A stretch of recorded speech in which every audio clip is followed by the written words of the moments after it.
Yeah, still keeping our eyes on what we're now tracking. Tropical Storm Francine's been downgraded to a tropical storm as of the 10 p.m. advisory. Still seeing some heavy wind as well as some heavy rain. Most of the heaviest is going to be moving through right now in northern portions of Lake Pontchartrain.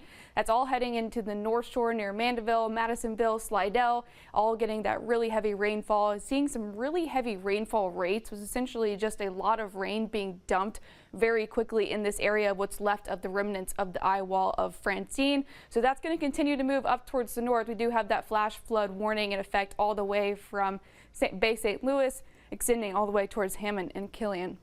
For us, we're still seeing some of that moderate to heavy rain as well, that we'll continue to see that. But I want to point your eyes out into what was happening in New Orleans along the I-10 corridor. We did have a flash flood emergency in effect, and that's because they saw what was left of this remnants that's now moving well up towards the north. The really heavy rain that led to some considerable flash flooding. We're seeing videos of cars and rescues taking place in the New Orleans metro. So that's going to be a situation that we're going to have to see unfold as we go into tomorrow morning. Still seeing a lot of flash flood warnings staying in effect from Morgan City to Franklin, Pierre Park, Convent as well up until Laplace, and that's because we had all of that heavy rain. We saw Ethan, where we saw that flash flooding occurring as well, so that's going to continue into the early morning hours. So take a look at the estimated rainfall totals in the past 24 hours. Look at this large swath that extends from Lake Pontchartrain all the way down to Morgan City, where these estimated rainfall totals are around 9 inches in some places near Laplace, New Orleans 5 inches, 7 inches, 8 near Des Allemands, nearing 9, and that does go from 7 all the way to 5 toward Morgan City. So seeing a lot of rain being dumped with this system, and it is moving pretty quickly, which is good news, as well as seeing that the southern side of that system drying out. So that's good news, but we are going to remain underneath that flash flood watch until tomorrow morning, and that's because it's going to take a while to see some of that flash flooding kind of subside and seeing that inundation, as well as we're going to continue to see some of that rain into the overnight hours into early tomorrow morning.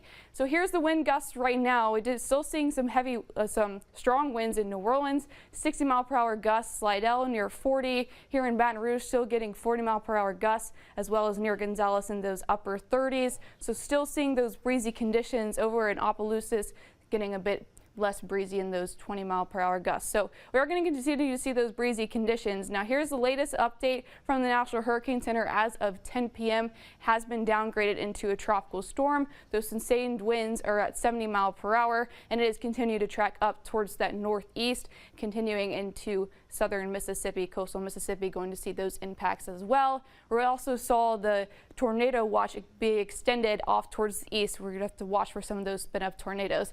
So we are starting to see that weaken partially because it's moving over land. That's what we see, that land interaction with that friction that weakens those systems, as well as that dry air that we've been talking about. That's also what's kind of helped move the system off towards the east, this trough of low pressure that's really kind of steering this system off towards the east.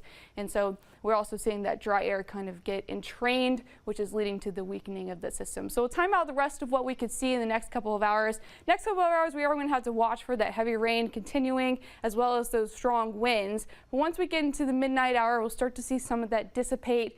And as that continues to move up towards the north, it is going to be moving pretty quickly, which is good news. As we go into early Thursday morning, a lot of this is going to be into Mississippi and then continuing that track up towards the north, where we start to clear out and dry out for early Thursday morning, which is good news for starting some recovery.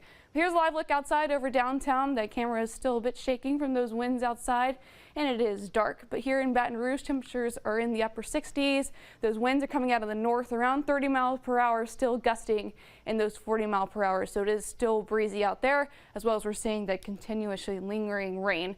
Now, as for tomorrow, it is going to climb up into around the upper 80s. The 30% rain chance is really just that lingering rain going into tonight. Early tomorrow morning, we are going to be drying out, but I want to pay attention to the temperatures on Friday going into the weekend. We are going to see those temperatures climb to the upper 80s, near 90 for the weekend. So if you don't have power, keep that in mind, that if you are going to be suffering from potentially some heat illness, that is going to be a concern. So keep that in mind as we go into the weekend.